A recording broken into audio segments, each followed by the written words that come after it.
in the engineering fields or related architectural fields falls under that. But you have to work for an architect in order to be covered under APTEM, or to be covered, call yourself an architectural technician or technologist. Slightly different. The only reason I gave it to you is because as student members, I can't see why you wouldn't want to join up as student members, because as long as your student memberships, if you look at the back, it's free. So yes, eventually you'll probably stay with CTEM if you're on the engineering side, but the advantage here is that you'll be able to essentially meet a lot of people in the same industry or related industry. A lot of contractors, mostly architectural people, that's true, but as long as it's free, we actually have about every 2 months or so, we have educational seminars, door hardware, could be on air vapor barriers, could be on all kinds of things. But you'll be free to go as a student member. Myself, as a certified member, I gotta pay every year, but it's different. As a student, it's free. And you'll get other kinds of information. You'll be able to meet people in the industry. You'll also have access. Sometimes they're looking for people. You people have one advantage most of our students don't have. You guys all have experience. In fact, I know what architectural firm right now is looking for somebody. He was the grad from last year's class. She left to go to Smith Cardinal to another firm. So now they're looking for somebody. And they would actually prefer, first choice, an experienced person. So one way too, we have a job portion bank on the website and such. You can always check too. So if you're a member, you have access to that. If you're not, you don't. So even with student members, you can do that. But I think the seminars, being able to meet people in the other industry, you get to liaison with people in that industry or related ones. It's a good way to network. Because the one thing is, you can say, oh yeah, there's lots of people, but really we are overall Manitoba, whether you be in the design side or the construction side, it's not that big. Everybody gets to know everybody over time. Okay? I would say MAA has maybe 200, 250 members. We're about the same. APTEM, we're about 250, I think. While Pegam has like 3,000. Because there's all kinds of different engineering, right? You have municipal, you have structural, you have geotechnical, you have mechanical, you have electrical, and same thing on this technology side. Technicians and technologists. But the one thing, there's a big difference between an architectural office and a structural office. I'll tell you that right now. They are not the same. They're closely related, but the hierarchy is very different. In fact, from an engineering point of view, having worked in an engineering office, is I find it's more vertical. You're technician, technologist, engineer. Technologists can do design, but what's design and engineering? It's math. You draw a line with a crayon, you call it a beam. The design comes in sizing it. Architectural is very different. Architects design. Technicians, technologists do not. You want to be an architect? You got to go to university. Coming here doesn't do it. Okay? It's 6 years minimum. However, there is a way. If you become an architectural technologist, they recognize your experience. And if you also have some past experience, that's okay. You might actually get credit for some of that. They have what's called the syllabus program. That is essentially you're mentored by a registered architect. You will have to take some courses, but they also recognize your experience. The advantage of it, you keep on working and making money. So it's more of a con ed thing over a long period of time. Distance education if you like. But you don't have to quit work. Same time you come in an architect. I have a couple of grads from 2002. They're both in the syllabus program now and almost finished off.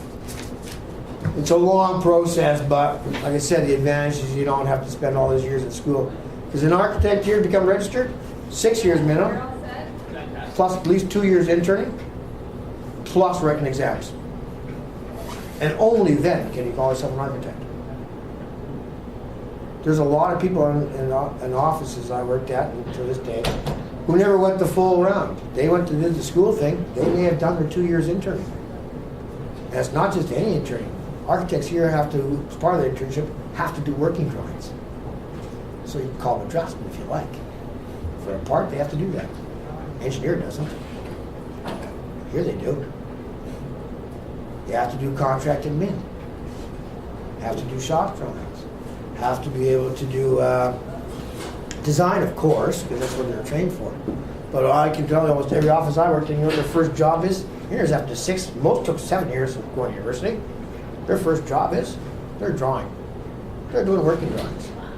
And they get frustrated. You can see that. All their schooling and education has been based on design. Also, the first thing they do is have them drafted. In the old days on the board in my day, or nowadays by CAD. But they, like it or not, even the young architects, they have to go through that. So for whatever reason, the cycle continues. You've got to suffer before you get to do it. Okay, that's unfortunate the way it is here for locals. So, but if you're interested, fill in the form. Don't have to put down your present employer. That's only for people that want to become certified. Okay, all you need is the information and the back, your signature and the date. Remember, pencil does not count as a legal document. If you want a photocopy of it, that's fine. Give it back to me. I'll get you a copy if you like. But then there's no cost. Just check off student member. You can put down the only reason you want approximate year of graduation is because you can only stay as a student member a year after you graduate. After that, you got to pay a fee. General membership, I think, is only $75. But I don't know, a lot of you will probably go to the engineering side anyways with CTAM. But if you're not, it doesn't hurt. And in the meantime, as long as it's free, I strongly always recommend to all my students to join both associations. What do you mean by certified? Certified means you've retained a certain level of credibility as far as schooling and experience. There's the one big difference between CTAM and ABTAM. ABTAM is more about experience. They're not really concerned about which course you took. So if you CTAM is, you have to take a certain required course before you be certified as a technologist. Otherwise, you'll be nothing more than a certified technician. Yeah. ABTAM is different. It's not about which course you took. It's about how many years experience do you have. So for a certified technician, architectural technician, which I am, you have to work under an architect number 1 for a minimum of 2 years for technician level, 5 years for technologist level, and 10 years for senior technologist like I am. what if we finish civil technologies and we want to join? Have you worked? You can still join, but have you? If you want to get certified, then you have to apply for certification. Certification for ABTAM. If you want to become a certified member, I'm saying right now, just be a student member. It doesn't cost you anything. No, after this. After you're done, you still have to. You might get credit for your experience already, but unless you worked for, have you worked for an architectural office? Oh, mostly on civil engineering. So what you would be then is they would put you, because only those that worked in an architectural office can be architectural technician technologist. Okay. What they would put you as under is building technician technologist. Okay. But you can still be certified. You'll get credit for a lot of your work. The only thing is they might still want some credit of local. So we just to have submit our resume? Yeah, there's actually a form, but that can only be done after you've After you completed the course. Okay. Right now, I would take advantage of the student membership, because once you apply for certification if you want, the process is you have to pay the general membership fee and you have to pay the certification fee. I think it's $50. And then you apply, and then you have to, the certification board meets and they decide whether to give it to you or not.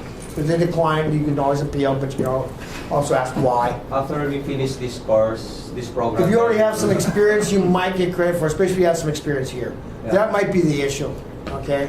But you know what? It doesn't hurt to apply. You'll only be up to $50 plus your general member. Generally, you have to be anyways, right? Yeah. To get certified.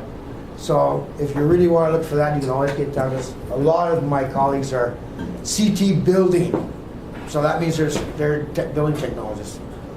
Because the only thing is, everybody that's not working in an architectural office falls into the other category, okay? only those who work for architectural offices can call themselves city arch. So, that's the only thing. So it's up to you if you want to, that way, I'm on the board right now, in fact, I'm the membership chair. If you want to do it, get it to me either today in the class, or, you guys all know where my office is?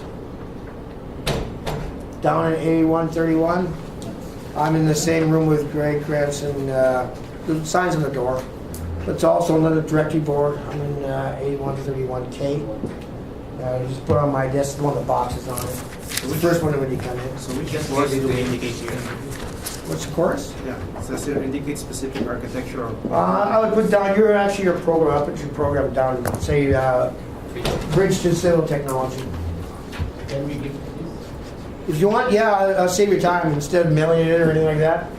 In fact, they changed it. We've always had our offices at the Winnipeg Construction Association, but they moved from Burnell to Waverly. But I think I got the wrong, I changed the address, but I think I got the wrong postal code. They're actually a strip mall beside Smith Carter Architects, which is now becoming. But see, this is also CSC. This is for spec writers. They have their own association too. My building code qualified is through the Manitoba Building Officials Association. Every profession has their own governing profession. Okay? So it doesn't hurt you, even if you were going to migrate to the structural or municipal, to still belong. Because you can still get certified building. You might even get that certification earlier. So all you have to do, really, like I said, is on the back, you just put down expected completion. That can be just an approximation. They just want to know because they don't want people to stay on as student members, and meanwhile they've been working for 5 years. Right? And they're staying as student members, so it's free. But then you know what happens too? Those 5 years don't count. You can only be counted if it's a general member. So, yeah, you don't really save yourself. You might save yourself a few bucks, but you're going to also hurt yourself for certification.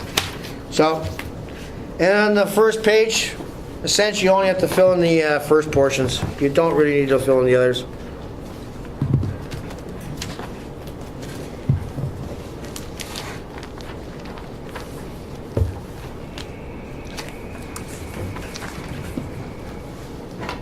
Just the upper portion. The present employer doesn't matter. If you're a member of CTAM right now, you should list that. Okay? If there's any other associations, list that too. Just check off student member and put down the course you're in. Bridge to Civil Technology. I'll explain it to them what that is. They're not really, they just want to know that you're a student of some sort of proof. I know CTAM actually asks an instructor to sign it. The only reason they do that is because they want assurances that you really are a student. Okay? You don't do...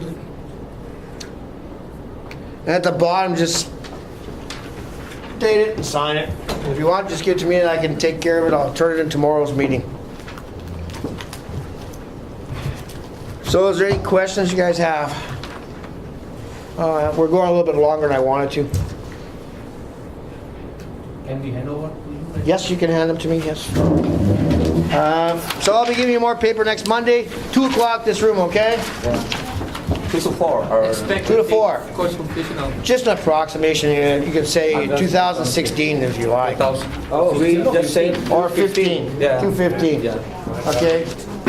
That's not really critical, like I said, they just want an approximate idea. What's your name? My name? Yeah. You mean you didn't get the sheet I gave you? Yeah. I was gonna bring you guys business cards too. Yeah, maybe I have one.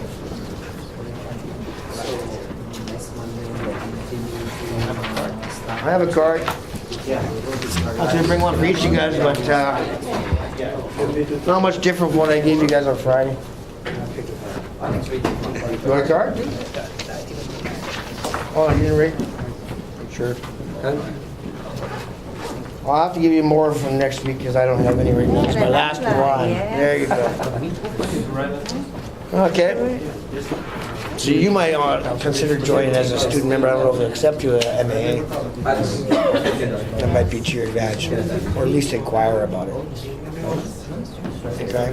Because, yeah, this is more or less, I know the overall program's more about engineering.